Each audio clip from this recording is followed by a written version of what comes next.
Hi, I'm Sean Tesoro, President of Salem Five Wealth Management and Trust.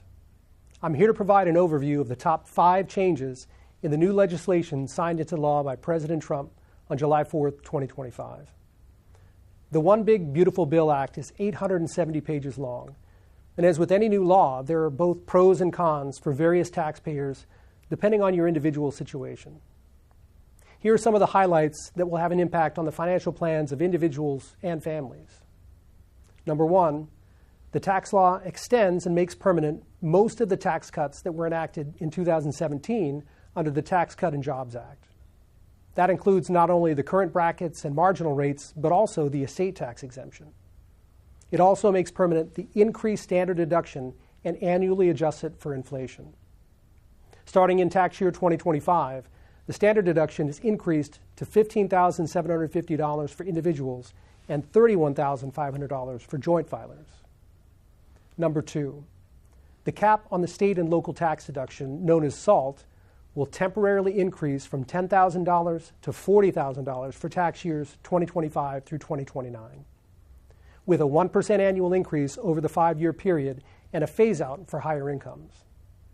This will be especially helpful for clients in high-tax states, but the deduction will revert back to $10,000 in 2030 without further action from Congress. Number 3 is the creation of a permanent charitable deduction for non-itemizers.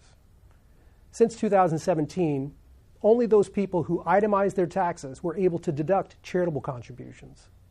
Starting next year, anyone using the standard deduction will be able to claim a separate deduction for charitable contributions up to $1,000 for single filers and $2,000 for joint filers.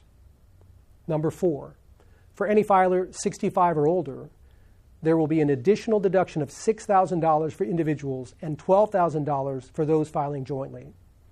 This new senior deduction is only for tax years 2025 through 2028, and the deduction begins to phase out at adjusted gross incomes of $75,000 individual and $150,000 joint. Number 5, for families, the bill creates a new savings account for children designed to be a starter IRA. The accounts can be funded with up to $5,000 a year and are treated similar to a non-deductible contribution to a traditional IRA. Contributions can be made by parents, relatives, or any other taxable entity until age 18, at which point the account would effectively convert to a traditional IRA.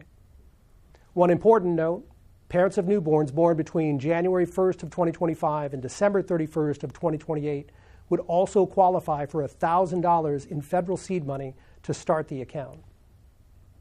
These are just a handful of the pending changes, but the biggest takeaway from the new law is certainty.